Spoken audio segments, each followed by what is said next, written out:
Bonjour à tous. Quelques petites précisions concernant le cours 12.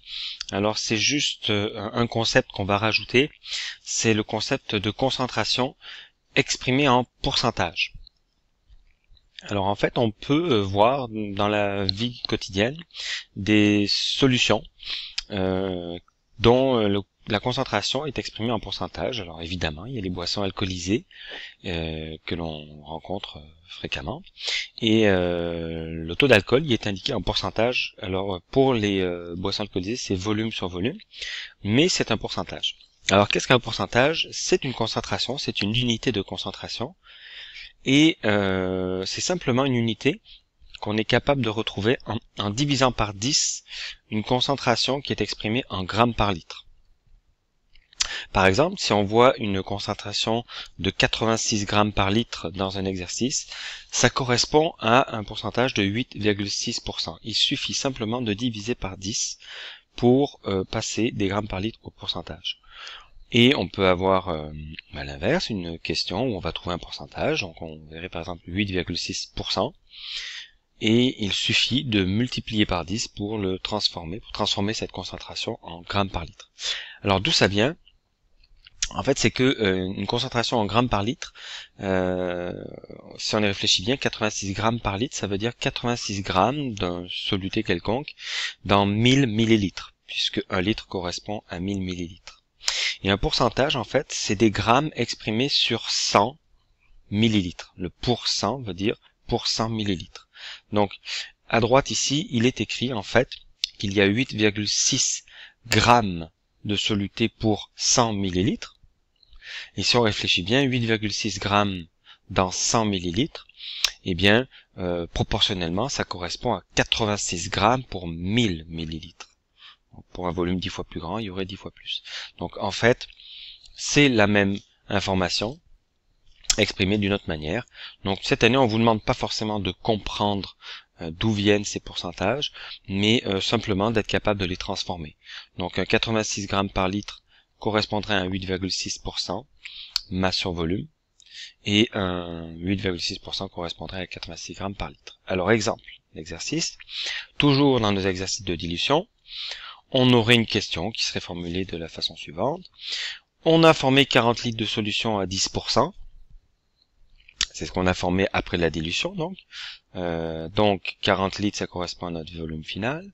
10%, c'est une unité de concentration. 10% masse sur volume, c'est le C2, c'est la concentration finale. À partir de 10 litres de solution concentrée, la solution concentrée, c'est la concentration qui est en rouge foncé ici. Et donc le 10 litres, c'est le volume qu'on a utilisé pour faire notre dilution. Et la question qui nous est posée, c'est quelle est la concentration de départ? Donc ce qu'on nous demande, c'est C1. On comprend donc que cette valeur 40 à une unité en litres, c'est le volume qu'on veut obtenir, qu'on a obtenu à la fin. Que le 10%, il faut bien comprendre que les expressions pourcentage, masse sur volume, ce sont des unités de concentration. On a un 10% pour C2.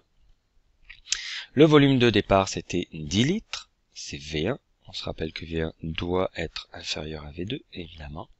Et la question qu'on nous pose, c'est C1, quelle était la concentration au départ? Si on fait notre petit tableau habituel, on pose nos variables et regardez, la seule nuance, la seule différence avec le cours précédent, c'est que pour pouvoir résoudre cet exercice, eh bien, on va pouvoir simplement transformer ce pourcentage qui est là en grammes par litre. Et on se rappelle que pour passer des pourcentages au grammes par litre, on multiplie par 100. Et pour passer des grammes par litre au pourcentage, on divise par 100. Alors là, je vais ramener cette concentration au gramme par litre. Et là, évidemment, ça va simplement redevenir un exercice comme on faisait jusqu'à maintenant. Donc avec des litres pour les volumes et des grammes par litre ici. Donc j'ai pris le 10% qui était là, j'ai compris que c'était C2, je l'ai formulé, je l'ai écrit ici. J'ai tout de suite écrit que ça correspondait à 100 grammes par litre. Et je pose ma petite formule. C1 est égal à C2 fois V2 divisé par V1. Donc c'est la variable isolée, je cherche la concentration 1, et je trouve, en faisant mon calcul, donc C2 fois V2 c'est 100 grammes par litre fois 40 litres, divisé par 10 litres, je trouve 400 grammes par litre.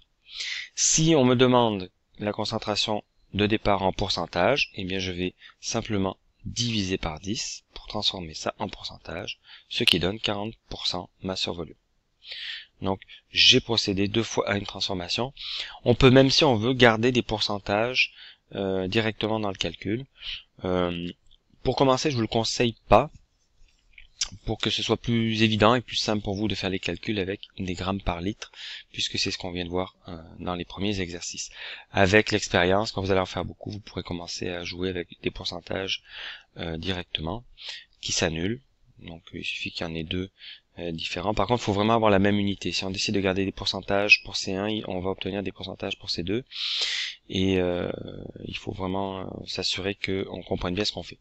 Donc, en résumé, si j'ai un pourcentage qui apparaît dans mon exercice, pas de panique, je fais simplement une transformation. Le pourcentage, comme vu précédemment, je reviens en arrière, c'est une multiplication par 10 pour aller chercher des grammes par litre. Donc un 8,6%, je le rappelle, se transforme en 86 grammes par litre. Et à ce moment-là, dans mon exercice, j'ai multiplié par 10, j'ai trouvé 100 grammes par litre. Je résous l'exercice simplement en remplaçant C2, donc 100 grammes par litre, V2, 40 litres, V1, 10 litres, et je trouve 400 grammes par litre. J'insiste sur le fait que on ne nous précise pas d'unité de concentration à la fin. On peut donc tout à fait s'arrêter ici. 400 grammes par litre, c'est bon. Si on nous avait demandé des pourcentages, eh bien on aurait transformé ces grammes par litre en pourcentage et il suffit de diviser par 10. Voilà pour les petites précisions supplémentaires sur le cours 12.